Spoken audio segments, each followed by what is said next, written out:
If you've ever watched your child fall apart over something that seems small, leaving the playground, turning off the TV, putting shoes on, or moving from one activity to another, you're not alone.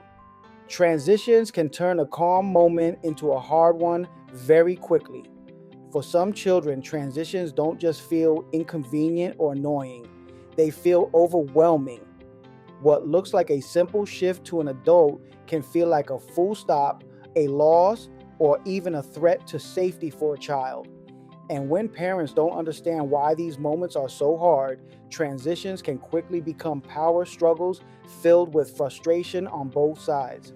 Today, we're talking about why transitions are genuinely difficult for some kids, what's happening beneath the surface when a child resists change, and how understanding this can help parents respond with more calm and compassion. This content is for education and reassurance only, not diagnosis and not guaranteed outcomes. Ready? Because this is Kind Parent Collective, less perfect parent, more real one. What we mean by transitions. When we talk about transitions, we're talking about any moment where a child has to stop one thing and start another. This includes big transitions like leaving the house or going to school, and small ones like washing hands before dinner or putting toys away. For adults, transitions often feel routine and automatic. But for children, especially those who experience the world intensely, transitions require effort. The brain has to disengage from one experience, adjust expectations, and prepare for something new, all at once. That's a lot to ask of a developing nervous system. Why transitions can feel overwhelming. Transitions require flexibility, emotional regulation, and uncertainty tolerance. A child must let go of what they're doing often before they feel ready and trust that what's coming next is okay. For some children, that sense of uncertainty feels uncomfortable or even distressing. Their nervous system prefers stability and predictability.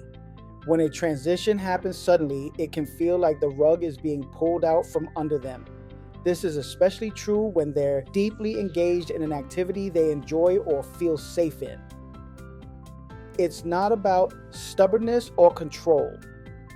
When children resist transitions, it's easy to label the behavior as stubborn, oppositional, or controlling. But most of the time, resistance isn't about defiance. It's about regulation. The child's nervous system may not be ready to shift yet. Their body may still be anchored in the previous activity. What looks like refusal is often a signal that the child needs more time, clarity, or support to feel safe enough to move on. Predictability equals safety. Many children rely heavily on predictability to feel secure. Routines help their nervous system relax because they know what's coming next. Transitions disrupt that sense of predictability. Even when the next activity is positive, the act of change itself can feel stressful. For children who crave routine, transitions can trigger anxiety simply because something familiar is ending and something unknown is beginning. Sensory changes add another layer. Transitions often involve sensory shifts, a quiet room to a noisy one, bare feet to shoes, dim lighting to bright lights. These sensory changes can be intense for some children. When sensory input changes suddenly, the nervous system has to recalibrate. If multiple sensory demands happen at once, the child may become overwhelmed before they even realize what's happening. This can make transitions feel physically uncomfortable, not just emotionally challenging. Why explaining doesn't always help. Parents often try to help transitions by explaining what's happening or why it's necessary. While this can help some children, others struggle to process language when they're already overwhelmed. During stressful transitions, the brain may prioritize survival over understanding. The child may hear your words, but their body isn't ready to act on them yet. Adding more explanations or reminders can sometimes increase pressure rather than reduce it. Transitions bring up big emotions. Transitions often trigger strong emotions: sadness about something ending, frustration about losing control, anxiety about what's next. Children don't always have the skills to identify or express these feelings verbally. Instead, emotions come out through behavior: crying, yelling, freezing, or refusing to move. These reactions are communication, even when they're hard to manage. Some kids need more time to shift.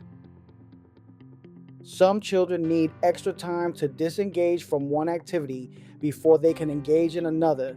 Their brain may need a pause to reset. This doesn't mean they're slow or uncooperative. It means their nervous system works best with gradual shifts. When transitions are rushed, the child may react with stress instead of cooperation. How pressure makes transitions harder. When adults are stressed or short on time, transitions often become tense. Repeating instructions, counting down loudly, or showing frustration can unintentionally increase stress. For a child already struggling to shift, pressure can feel threatening. Instead of helping them move forward, it can push them into resistance, shutdown, or meltdown. What actually helps during transitions?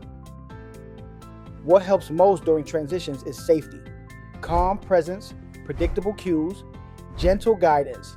Some children benefit from advanced warnings or visual cues. Others need physical closeness, like holding a hand or standing nearby. The most important thing is learning what helps your child feel secure during change. Regulating before expecting cooperation. Because transitions are nervous system based, regulation often needs to come before cooperation. Slowing down your own body, lowering your voice, and staying emotionally steady can help signal safety. When the nervous system feels supported, transitions often become easier over time. Not perfect, but more manageable.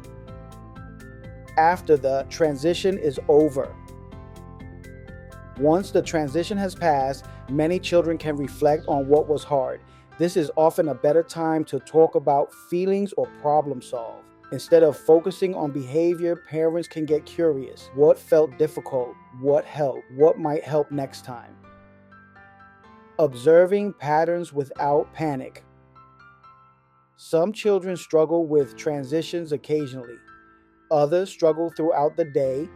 Observing patterns helps parents understand triggers and supports. This isn't about labeling or worrying. It's about learning how your child experiences the world. Transitions are hard because they ask a lot of the nervous system. When a child struggles with transitions, it's not a failure. It's a signal. When parents respond with understanding instead of pressure, transitions become moments of connection rather than conflict. Thank you for being here with Kind Parent Collective. Make sure to subscribe if our videos are helpful to you. Sometimes the hardest moments are the moments between. And if today was rough, you still did enough. Catch you on the next one.